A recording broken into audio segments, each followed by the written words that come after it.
मंचर झील के सैलाबी पानी से दादू और गिरदनवाह को बदस्तूर खतरा। रेला दादू रिंग बंद अबूर कर गया। मजीद 250 देहात जेर आब। शहर को बचाने के लिए मुराड़ा नहर के पुश्तों पर हंगामी रिंग बंद की तामीर। शहरियों का घर बार छोड़ने से इनकार। नकल मकानी सुसरवी का शिकार। दादू झील से 145 कैदी हैदराबाद मुंतकिल। भान सईदाबाद में कई देहात डूब गए। जैकबाबाद की तहसील ठल में नहर में दबाव बढ़ने पर 100 फीट चौड़ा शिगाफ। सैलाबी पानी ने कई देहात को डबो दिया। कोटरी बैराज पर ऊंचे दर्जे का सैलाब। हिफाजती पुश्तों पर दबाव बढ़ गया।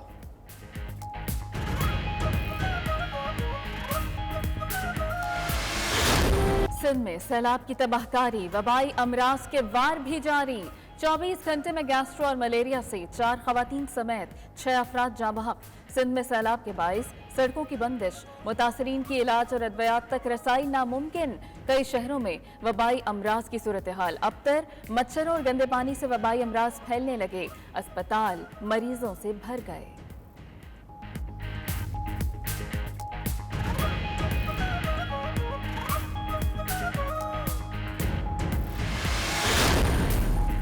वज़ीर आज़म शहबाज शरीफ और तुर्क सदर उर्दवान में टेलीफोनिक राबता। वज़ीर आज़म ने सैलाब से होने वाली तबाहकारी से आगाह किया। कहा कि इब्तदाई अंदाजों के मुताबिक पाकिस्तान की GDP में 2% से ज़ायद कमी का इम्कान है। वज़ीर आज़म करब अमारात के वज़ीर नेहान बिन मुबारक को फ़ोन। मुतासरीन के लिए $10 मिलियन इमदाद पर इजहार तशक्कुर। सैलाब ज़दगान की आवाज़ बनने पर UN सेक्रेटरी जनरल का भी शुक्रिया अदा किया। वज़ीर आज़म का सैलाब की तबाहकारी का मामला जनरल असम्बली में उठाने का फैसला। 17 से ज़ायद शोबों में नुकसानात की सर्वे रिपोर्ट कल तक मुकम्मल करने की हिदायत।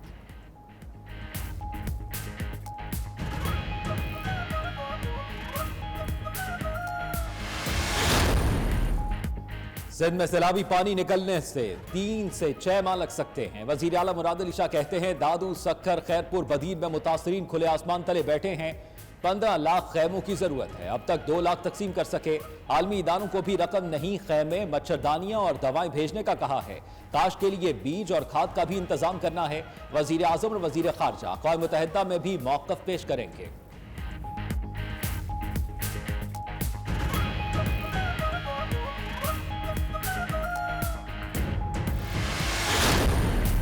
सबसे ज़्यादा तबाही इस इलाके में आई है मंचर झील और हमल झील, जो जिनका आपस में फासला तकरीबन 100 किलोमीटर का है, वो मिल चुकी हैं। दोनों से रिक्वेस्ट करूंगा कि इस वक्त हमारे भाई बहुत मुश्किल में हैं, इनके लिए आगे आएँ और इमदाद लेकर आएँ, ताकि हमें हर चीज़ के लिए इंटरनेशनल कम्युनिटी को नहीं देखना चाहिए।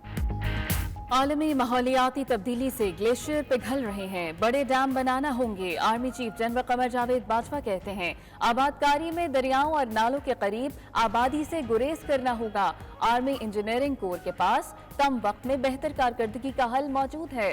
हुकूमत की मुशावरत से तमाम इक़दाम करेंगे। सैलाब से मुतासरा इलाकों में पाक अफवाज की इमदादी सरगर्मियां जारी। हेलीकॉप्टर्स की 22 परवाजों से 70 अफराद को बचाया। 30 टन सामान तकसीम किया।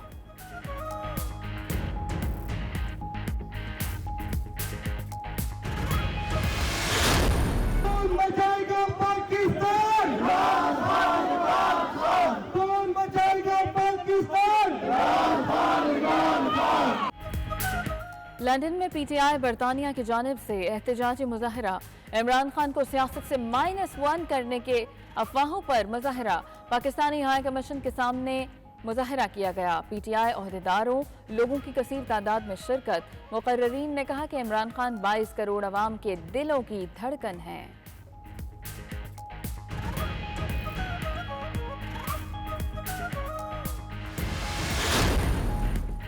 पाकिस्तान में सैलाब ज़दगान की मदद के लिए मैनचेस्टर के मकामी हॉल में फंड रेजिंग तकरीब। Consul general Manchester, business community, councillors और दीगर शुबाह जिंदगी से ताल्लुक़ रखने वाले अफराद की बड़ी तादाद में शिरकत। दिल खोल कर अतियात दिए।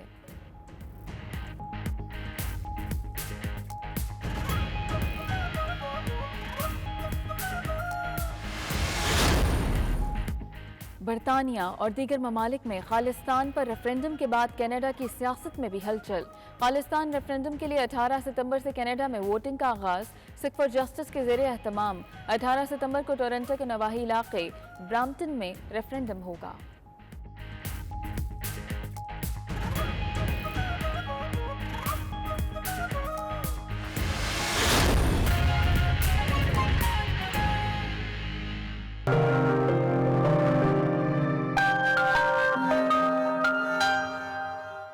चौधरी ने कहा है कि अवाम बिजली के महंगे बिल अदा करके बहुत तंग आ गए हैं। शहबाज शरीफ और उनकी काबीना पर कोई एतमाद करने को तैयार नहीं है। आलमी मार्केट में घी और खुर्दनी तेल सस्ता होने के बावजूद पाकिस्तान में महंगा है। सिंध में सैलाब के बाद मुतासरीन को शदीद मुश्किलात का सामना है। PTI रहनुमा इस्लामाबाद में प्रेस कॉन्फ्रेंस कर रहे थे।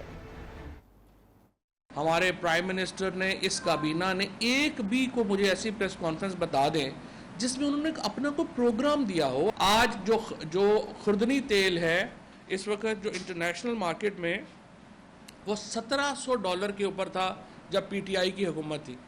आज खुर्दनी तेल की आलमी कीमत $800 है। जो बिजली की हमारी कीमत है, जब हमने PTI ने हुकूमत छोड़ी थी तो वो 16 और 18 रुपए के दरमियान जो थी वो फ्लक्चुएट कर रही थी पर यूनिट। इस वक्त 36 रुपये से भी ज़्यादा हो गई है। सैलाब जो तबाही है उसमें आप देख लें कि पंजाब और खैबर पख्तूनख्वा की हुकूमतों ने कितने अहसन तरीके से इस सारे मामले को डील किया। कोई आपको वहाँ पे उस तरह के मनाजर नहीं मिलते जो सिंध में और बलूचिस्तान में मिल रहे हैं। वज़ीर दाखिला पंजाब हाशिम डोगर कहते हैं वफाकी वज़ीर दाखिला राना सनाउल्लाह की हिफाजती जमानत ना हो तो फौरी गिरफ्तारी होगी। नून लीग के 30 अरकान के खिलाफ हंगामा राई के मुकदमात हैं।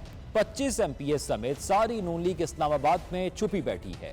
साने मॉडल टाउन पर हाई कोर्ट के हुक्म इम्तनाई के खिलाफ अदालत जाएंगे। वफादारियां तब्दील करने की कानून में अब गुंजाइश नहीं रही। आपने जिस काम के लिए हुकूमत दी थी वो तो ज़ाहिर हमें पता है आपने किस काम के लिए दी थी। तो बहरहाल ये बिल्कुल इंशाल्लाह कानून में अब गुंजाइश ही नहीं रहेगी कि कोई शख्स किसी और पार्टी को वोट दे। तो ये मुझे नहीं नजर आता। अब वो सारे इस्लामाबाद में तशरीफ का टोकरा रख के बैठे हुए हैं, वहाँ से आते ही नहीं है। अगर राना सनाउल्लाह साहब भी आते हैं तो ये हिफाजती जमानत कराते हैं। हम अब जा रहे हैं अदालत में कि ये एक ऐसा बेगुनाह लोग जिनकी साथ ज्यादती हुई वो आज भी इंसाफ की तलाश में हैं। तो हम अपनी अपील करेंगे, हाई कोर्ट के सामने इस्तदा करेंगे, दरख्वास्त करेंगे कि ये स्टे को हटा के तो इसके ऊपर प्रोसीडिंग्स को चलाया जाए। तो हमारी एक बेटी खदीजा जो इनके साथ एक ऐसा वाक़या कि जिसको शायद बयान करना भी मैं मुनासिब नहीं समझता। उनकी वालदा, उनके भाई अल्हम्दुलिल्लाह वो मुकम्मल मुतमईन हैं और वो खुश हैं कि पुलिस ने बहुत अच्छा काम किया। सैलाब की सूरत हाल में एक नाम नेहाद लीडर अपनी सियासत चमका रहा है। वफाकी वजीर एहसन इकबाल की नारोवाल में मीडिया से गुफ्तगू कहा वो दिन रात कह रहा है -1 की साजिश कामयाब नहीं होगी। इमरान खान को कहना चाहता हूं आपके खिलाफ -1 की साजिश कोई नहीं कर रहा, आप खुद -1 की साजिश कर रहे हैं। कि जब पूरी कौम इस वक्त पाकिस्तान में सैलाब की तबाही के नतीजे में जो नुकसान हुआ है उसकी आबादकारी, उसकी तलाफी में मगन है और जुटी हुई है, हमारे एक नाम नेहाद लीडर साहब अपनी सियासत चमका रहे हैं। वो दिन रात कह रहे हैं कि -1 की साजिश कामयाब नहीं होगी। मैं इमरान न्याजी साहब को कहना चाहता हूं कि आपके खिलाफ -1 की कोई साजिश नहीं कर रहा, आप -1 की साजिश खुद कर रहे हैं।